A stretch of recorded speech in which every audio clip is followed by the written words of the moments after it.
So, we've learned a new word as of late, and it's become my favorite word of all time, magnanimous. Definition. The virtue of being great of mind and heart. It encompasses usually a refusal to be #team petty, a willingness to face danger in action for noble purposes. For example, I was in the club, right? Okay.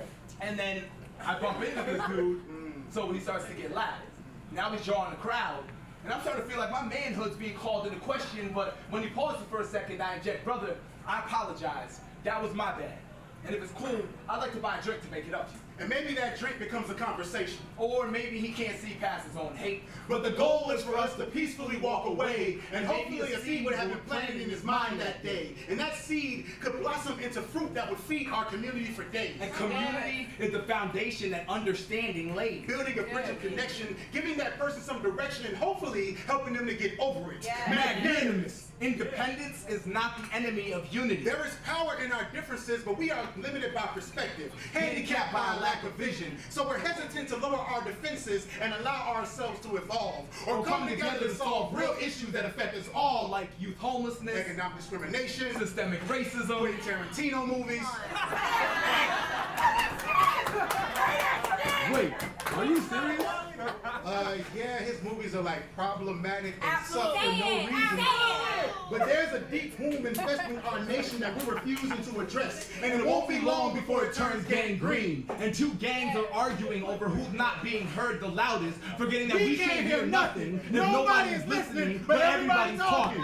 So many words are flowing from misunderstanding, we are drowning out truth. We'd rather scratch out our ears with the nectar of negligence and forsake sanity. And most people believe that the cure lies in spirituality, but no matter how you define its words, context, books or what's in them, the key principle is something we constantly struggle with: forgiveness. As two straight male Christians, our best example is Jesus.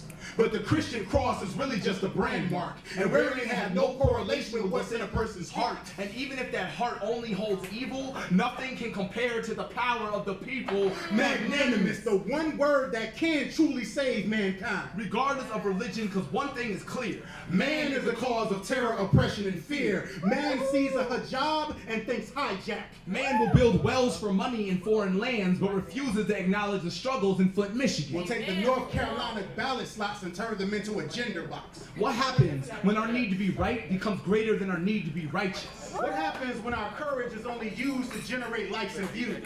What happens when we keep bumping into other countries without saying, excuse me? Our judgment day will come when this chasm of pain can no longer be bridged. When situations become situated to hurt instead of heal. We will no longer be able to stitch together our lacerations with simple I'm sorries. Community has always been the saving grace. So let's tackle these issues while we still have ones left to face. Embrace what divides us, accept forgiveness, and be magnanimous.